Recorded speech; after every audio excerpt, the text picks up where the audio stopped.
నమస్కారం. మాఘపురాణం 20వ అధ్యాయంలోకి వచ్చాం. ఇందులో కుంతిసుత మధ్యముడైన భీముడు గురించి చెప్తున్నారు. అయితే మనం ఇప్పటిదాకా ఏం చూసాము? వశిష్ఠ మహర్షి దిలీప మహారాజుకి చెప్పిన గాథల్ని వింటున్నాము. అయితే మధ్య మధ్యలో కొంచెం తర్వాత కాలంలో జరిగిన గాథల్ని కూడా ఇందులో ప్రక్షిప్తం చేయబడ్డాయి. ఎందుకంటే మనకి దిలీప మహారాజు త్రేతాయుగానికి చెందినవాడు, వశిష్ఠ మహర్షి కూడా వాళ్ళు త్రేతాయుగంలో ఉన్నవాళ్ళు. అయితే మనం ఈ కుంతి సూత మధ్యముడు మనం భీముడు అనగానే ఈయన ఎక్కడికి వచ్చేసాడు? ద్వాపర యుగంలోకి వచ్చాడు. ద్వాపర యుగంలో కూడా మాఘమాస మహాత్మ్యాన్ని గురించి చెప్పుకున్నారని ఈ గాథల్ని సూత మహాముని తన శిష్యులకి తెలియజేశారట. ఆ గాథని మనం ఇప్పుడు చదువుతున్నాం. భీముడు కుంతి మధ్యముడు, పాండవులలో రెండవ వాడు. కుంతి సూత మధ్యముడు అంటే జనరల్గా ఇలా మన అర్జునుడు అని చెప్తారు, 5గురిలో మధ్యవాడు. అలా కాకుండా కేవలం కుంతి సంతానంలో మధ్యముడు భీముడు. ఈయన మహాబలశాలి, బలిష్టమైన కండలు తిరిగిన దేహం కలిగిన వాడు, భోజన ప్రియుడు, ఆకలికి మాత్రం ఆగలేడు, కొండల్ని కూడా పిండి చేయగలిగిన మహాబల సంపన్నుడు, బండెడు అన్నాన్నైనా అవలీలగా తినేస్తాడు. ఈ భీముడు బండెడు అన్నాడిని తిన్నాడనే గాథ మనం బకాసుర వధలో చూస్తాం. బకాసురుడిని వధించడానికి ఇతన్ని పంపించినప్పుడు వధించడానికి పంపల, బకాసురుడికి ఆహారంగా పంపించారు భీముడిని కూడా. ఓ 2 దున్నపోతలని పూంచిన బండి, దాన్ని తోలేందుకు ఒక మనిషి, గుండిగలతోటి అన్నము ఆహారము అంతా ఇస్తే అదంతా ఆహారాన్ని ఆ మనిషిని, ఆ 2 దున్నపోతుల్ని ఆ బకుడు తినేస్తాడట. ఈ భీముడు కూడా ఆహారాన్ని పంపిస్తే ఇతను ఆ దున్నపోతులను ఏం చేయలేదు, కానీ ఆ బండిలో ఉన్నటువంటి గుండిగలతో ఉన్న ఆహారం మొత్తం తినేసాడు. అప్పటికి ఆ మధ్యకాలం అంతా వాళ్ళు మృష్టాన్నం లేదు, వాళ్ళకి భిక్షాన్నంతో కడుపు నింపుకుంటున్నారు. వాసనలకి చాలా రుచికరంగా ఉంది, షడ్రసోపేతమైన భోజనం, వాడేవాడికో ఎందుకు ఇవ్వాలని మొత్తం తినేసి ఆ అన్నం తిన్న బలంతో బకాసురుణ్ణి సంహరించాడని చెప్తారు. అలాంటి బలశాలి అనమాట. అయితే ఈయన నిద్రపోతూ కొంత బద్ధకస్తుడు కూడా అని చెప్తారు. అలాంటి భీముడు ఒకనాడు మాఘమాసం అందలి ఏకాదశి వ్రతాన్ని చేయాలనుకున్నాడట. మాఘమాసం చాలా అద్భుతమైన మాసం, ఇలాంటి పురాణం ఒకటి విన్నాడు. అయితే మామూలు రోజుల్లో కాదు, ఏకాదశి నాడు ఆచరిస్తే ఆ రోజున నది స్నానం చేయొచ్చు, ఆ రోజున ఉపవాసం చేయొచ్చు. ఇలా ఆలోచించి పురోహితుల్ని సంప్రదించాడు. వాళ్ళు పూజాది నిర్వహణాది కార్యక్రమాలు అన్నీ చెప్పి ఏకాదశి నాడు శ్రీహరి ప్రీత్యర్థం ఉపవాసం ఉండాలని, లేకపోతే ఫలితం దక్కదు అని చెప్పారు. అంతా బాగుంది, పూజా విధానం బాగుంది, భజన బాగుంది, దాన ధర్మాదులు బాగున్నాయి, పూజ చాలా బాగుంది. కానీ ఉపవాసం అన్నమాట భీముడి గారికి నచ్చలేదట. నచ్చకపోతే అసలు ఆయన భోజన ప్రియుడు, ఆకలికి ఆగలేడు, ఎట్లా అని బాగా ఆలోచించి తమ పురోహితుడైనటువంటి ధౌమ్యుడిని పిలిచి, బ్రహ్మగారు, మేము మాఘమాసం అందు ఏకాదశి వ్రతాన్ని చేయదలుచుకున్నాం, దాని విధి విధానం ఏమిటో వివరించండి అని ముందు పురోహితులను అడిగాడు. పురోహితుల విధానం జనరల్గా ఏం చేయాలో చెప్పేశారు. తర్వాత ఏం చేస్తామండి, ఇది మామూలుగా విని మన ఇంటి పురోహితుడిని పిలుస్తాం, వీలుగా ఉండేలాగా. నాకు అసలే షుగరు, నేను ఉండలేను, అలాంటివి మన సొంత సంగతులు మన ఇంటి పురోహితుడికే తెలుస్తాయి. మాట్లాడుకుంటాం కదా మన టైమింగ్స్, మన పిల్లల ఆఫీస్ టైమింగ్స్, అట్లా ఆ రకంగా ఈ భీముడు ఏం చేశాడు, ధౌమ్యుడిని పిలిచి ఆయన అడిగాడు. ధౌమ్యుడి కథ విషయం కూడా మనకి మహాభారతంలో బాగా కనపడుతుంది.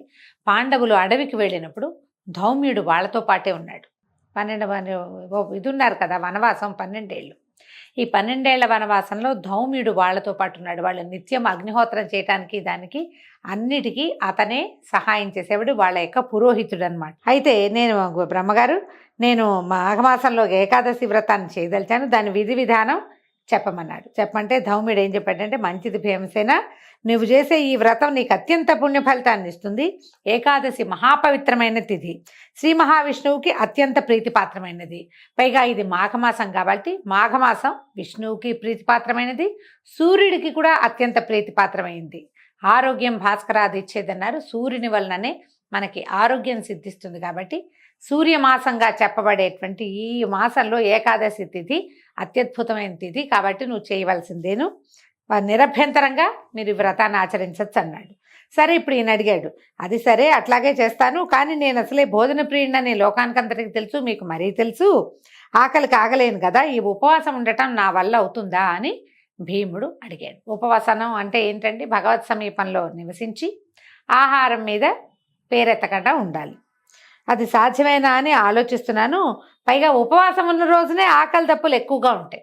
మామూలుగా పక్క వాళ్ళ ఇంట్లో ఏదైనా వాసన వస్తుంటే అంత పెద్ద పట్టించుకోం మనం, కానీ ఉపవాసం రోజున ఆకలికి, ఆ వాసనకి ఆకలి ఇంకా పెరిగిపోతుంది, ఇంకేమన్నా తినేద్దాం అనిపించేస్తూ ఉంటుంది, తోచదు.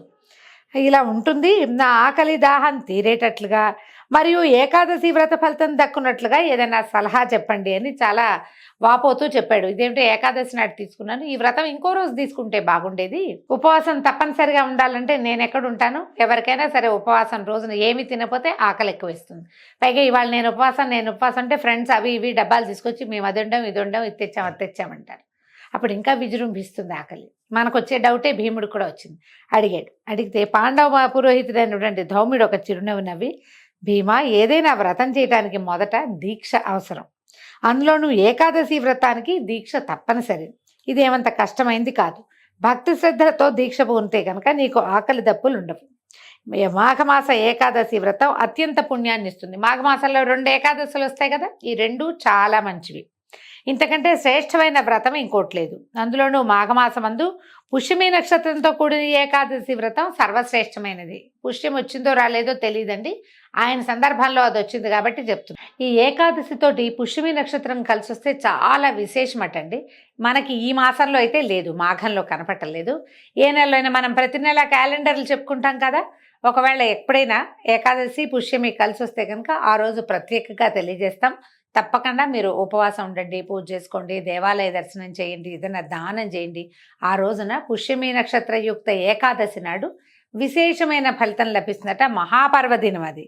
కాబట్టి నువ్వు ఆ రోజున వ్రతాన్ని ఆచరించు, దీనికి సాటైంది లేదు. ఇది విశేష పుణ్యాన్ని ఇస్తుంది.